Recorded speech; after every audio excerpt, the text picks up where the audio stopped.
Obviously, everything changes on the internet all the time. So whatever works next year might not work the year after. Technology giveth and technology taketh away.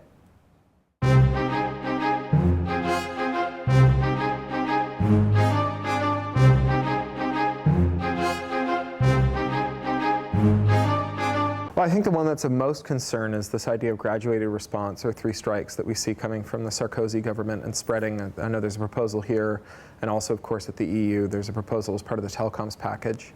And the idea here is that if someone is accused of copyright infringement 3 times, that they would have their internet connection cut off.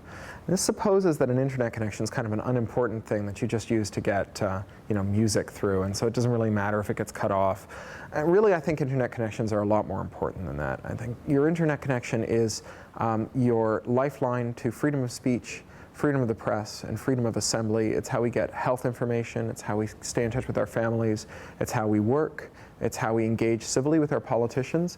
And really, it's a terrible penalty to be taken offline. And really, taking away our internet access is a kind of death penalty for our participation in civic society in the 21st century. And the idea that we're considering doing this without any judicial oversight, without any evidence, is really a very disturbing thing.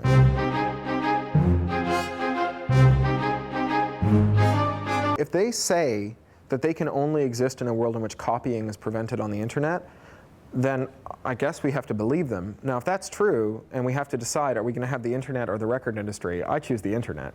Now, I don't happen to believe that it's true, personally. I'm a media creator. I run a successful commercial website, and I also have a very successful publishing career as a novelist and a columnist. And my work is all available as free downloads and doesn't suppose that people won't be able to copy it. And nevertheless, I'm making a good living at it. I just had a really smart editor. My editor is Patrick Nielsen Hayden. He edits the largest science fiction line in the world for Tor Books, their division of Holtzbrinck. And he's the senior editor. And I met him on a bulletin board system in 1988. And he runs his own Linux boxes and writes his own movable type plugins. Okay. And he's a geek. And I said, I want to do this. And he said, well, of course you want to do this. Let's do it. He said, electronic publishing has the worst ratio of hours spent in meeting to dollars of income generated. Because we sit around and spin theories about what people want to do with electronic books, and all of them have been wrong. And we spend a fortune trying to do them. Why don't we actually do some market research? Why don't we give people electronic books and see what they do? Well, most people treat my electronic books as enticements, not substitutions. As Tim O'Reilly says, my problem isn't piracy, it's obscurity. So long as more people buy the books than get them for free, in other words, more people who would have bought the book go out and buy it than would have gotten it for free, then it's a net gain to me.